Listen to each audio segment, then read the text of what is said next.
Hello, my name is Mr. Casas, and I'm a museum educator at the San Diego Museum of Art. And today I'd like to share with you a great lesson using scratch art.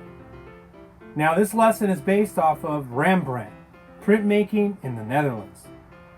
And it's going to start with some drawing skills that you're going to learn. And if you do have scratch art, you'll be able to use those drawing skills with a stylus for the scratch art, which comes in a package like this. Now, whether you have the scratch art or just pencil and paper, you'll be able to do this lesson no problem. I'll show you how to fold your paper to create 4 quadrants. And that's going to help you lay out the proportions of your portrait. And then to be able to transfer that to the scratch art using different types of line techniques to show different textures. Now, you don't have to be a perfectionist, and it's okay to make mistakes. So, I hope you enjoy this video.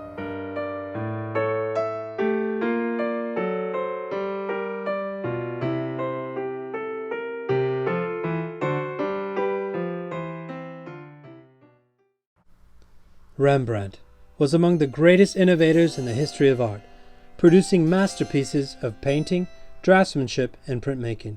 He approached each medium independently, revolutionizing all 3. By 1632, Rembrandt had arrived in Amsterdam, Holland's commercial artistic center.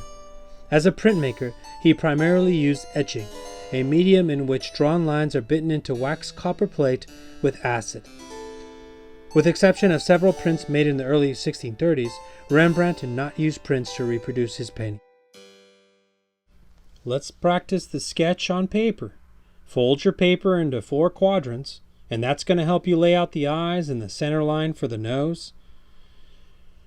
Go ahead and start laying in the general features. It doesn't have to be perfect. Remember, we're all artists. It's okay to make mistakes. Don't be down if it doesn't turn out exactly the way you'd like. So start laying in the different shapes and the eyes and techniques. Figure out what kind of lines you're going to use for different parts of the face.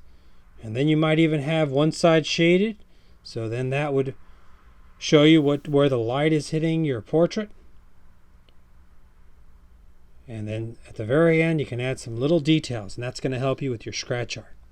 Here you can see the finished portrait.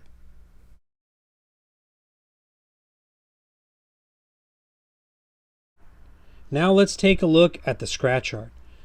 Using your stylus, you can lay out your shapes first in a very dotted line. In case you make a mistake, you can go back. You didn't commit to a full thick line.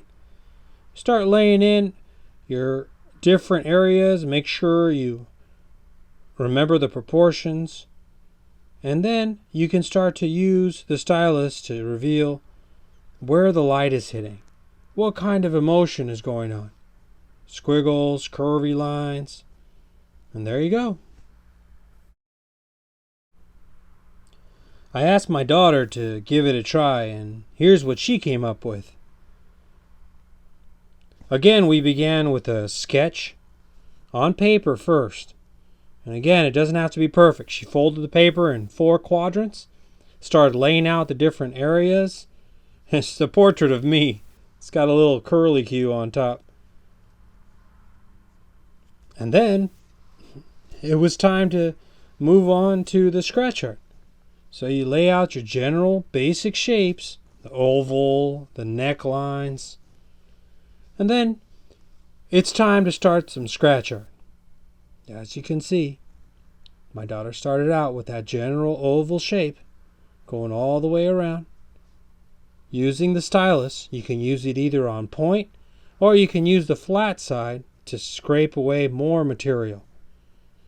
Now make sure that you use dotted lines. In case you make a mistake, you can always go back and try to fix it.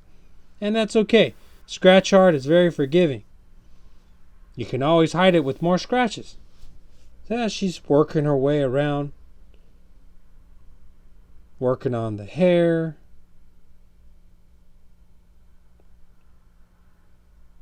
Laying in that smile. Let's put some facial hair on it. And now let's think about where the light's hitting. This portrait's not done until you give it a chance.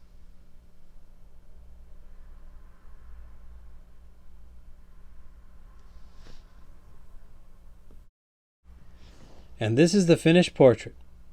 I hope you've enjoyed working on your drawing skills, working with scratch art, and I hope we can make some art again real soon.